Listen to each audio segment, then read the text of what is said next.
Hey guys, so I bought this thing that's like a weighted, I guess a weighted strap to trick the car that my hand is still on the steering wheel. So it's working out pretty well. I've driven maybe like 20 minutes on the freeway, and it feels like, and I never had that pop-up message where it says, oh, you put your hands on the steering wheel.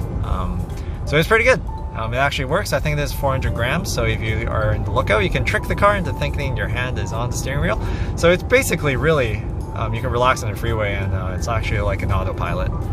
So it's going. It's just a little thing here on the side. Yeah, I just want to show you guys that today. So yeah, so this was the thing I used for the Ioniq 5 autopilot earlier. So it's really simple. It's just an 1.5 inch wide of Velcro on both sides, and then this middle part is just weighted.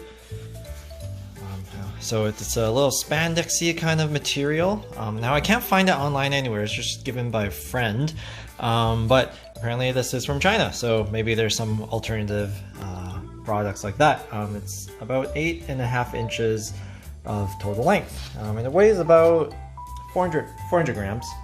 So that's almost a pound. So that's enough to trick the wheel to think that it does have a hand on the steering wheel when you use the highway driver assistance. So hopefully that helps. Alright, thanks for watching. Eduardo Lardo Plays, guys, and check out my other videos.